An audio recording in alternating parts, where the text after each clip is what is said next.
Hello everyone साथियों, कैसे हैं। मुझे उम्मीद है कि आप अच्छे होंगे और सीटेट की तैयारी कर रहे होंगे। साथियों, जैसा कि आज इस वीडियो में चर्चा करेंगे सीटेट में की दृष्टि से जो कोहलबर्ग से जो प्रश्न दो तीन प्रश्न आते हैं और प्रत्येक साल आते हैं। जब आप प्रीवियस ईयर के क्वेश्चन को देखेंगे ना, तो इसी तरह के क्वेश्चन आपको देखने को मिलेगा। तो इस वीडियो में जो है 3 क्वेश्चन जो कि सीटेट में प्रत्येक बार एक ना एक क्वेश्चन देखने को हर एक बार मिलता है, तो क्यों ना इस सीरीज को देखते हैं अच्छे से।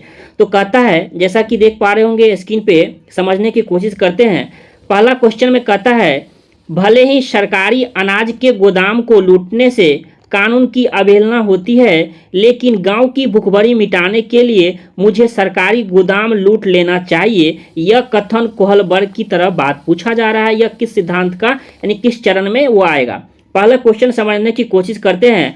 कहता है, भले ही सरकार अनाज के गोदाम को लूटने से कानून की अवहेलना मानता है, यानी क्या, अगर कोई लूटता है तो उसे क्या मिलेगा, कानून इनके नज़र में क्या होगा, वो गलत होगा और उसे दंड मिलेगा।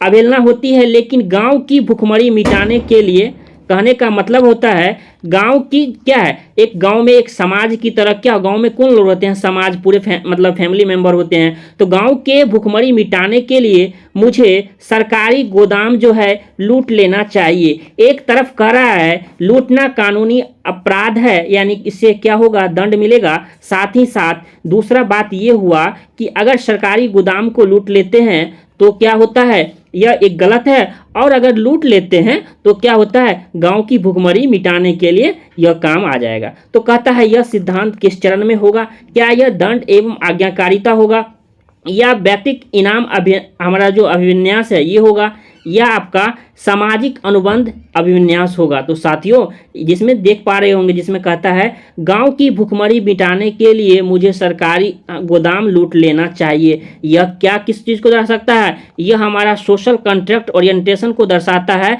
यानी सामाजिक अनुबंध हमारा अभिविन्यास को दर्शाता है। यानी ऑप्शन नंबर सी हमारा क्या हो जाएगा, करेक्ट हो जाएगा। जिसमें एक शर्त है, ये है कि गोदाम को लूटने के कानून की अवहेलना होती है, लेकिन मुझे लूट इसीलिए लेना चाहिए क्योंकि इससे गांव की भूखमरी क्या हो सकती है, समाप्त हो जाएगी। इस प्रकार सोशल हमारा कॉन्ट्रैक्ट की बात हो रही है, तो क्या हो जाएगा, सामाजिक अनुबंध होगा, ऑप्शन नंबर सी। तो ऐसे प्रश्न आप जब भी रहे तो आप क्या मारेंगे, सोशल हमारा कॉन्ट्रैक्ट जो ओरिएंटेशन यानी सामाजिक अनुबंध आप देखेंगे ऐसे ऑप्शन में, तो आप सही लगा लेंगे। तो ऐसे प्रश्न आपको देखने को मिलेगा। अगला क्वेश्चन है, ये भी क्वेश्चन बहुत बार आते हैं और हर एक बार देखने को मिलता है, ठीक ना।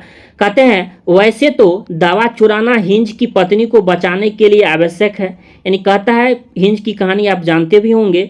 उनकी पत्नी एक बार बीमार पड़ गई थी और क्या हुआ था, एक मतलब दवा था जो सिर्फ एक ही आपको दवा दुकान में मिल सकता था, तो उसी की कहानी है दवा चुराना हिंज की पत्नी को। तो उसमें ऐसा था कि 10 गुना ज़्यादा मतलब प्राइस में उसको क्या होता, अगर उसकी कीमत 10 रुपया है तो 10 गुना मतलब उसकी प्राइस कितनी हो गई, 100 रुपया में। उतना उसके पास नहीं था, तो वह समझा क्या, तो इस प्रकार उनका सोचा कि या तो मेरे पास पैसा नहीं है, तो या तो ऐसा हो जाएगा कि मतलब मेरी पत्नी क्या हो जाएगी, मतलब दवा नहीं मिलेगा तो उसकी पत्नी की मौत भी हो सकती थी।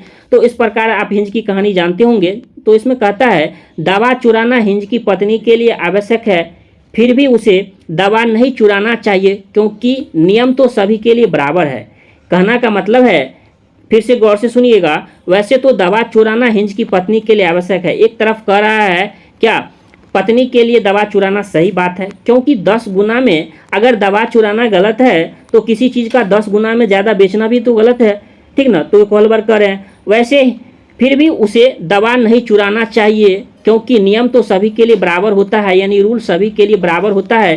तो रूल जब हमारा लॉ जो है, रूल जो है सभी के लिए बराबर होता है, तो हमारा यह लॉ एंड ऑर्डर कहलाता है, कानून एवं व्यवस्था अभिविन्यास कहलाता है। तो हमारा क्या हो जाएगा, ऑप्शन नंबर डी हो जाएगा। जिसमें एक चीज़ को, क्योंकि नियम तो सभी के लिए बराबर होते हैं, ऐसे शब्द मिले ना आपको, तो नियम सबके लिए बराबर होते हैं, कहने का मतलब है यह हमारा लॉ एंड ऑर्डर की बात कर रहा है, ठीक ना। एक तरफ कह रहे हैं हिंज की कि दवा चुराना, हमारा ये दवा चुराना जो है हिंज की पत्नी को बचाने के लिए आवश्यक है। एक तरफ कहता है दवा चुरा लेना चाहिए, फिर भी उसे दवा नहीं चुराना चाहिए क्योंकि यह क्या है, अगर नियम के विरुद्ध हैं। तो यह कथन कोहलबर्ग के किस चरण में आएगा, तो यह लॉ एंड और हमारा ऑर्डर ओरिएंटेशन में आता है, कानून एवं व्यवस्था में, ठीक ना। इसके बाद जो क्वेश्चन देख पा रहे होंगे स्क्रीन पे, ये क्वेश्चन सब बहुत बार आए हुए हैं और खतरनाक क्वेश्चन है।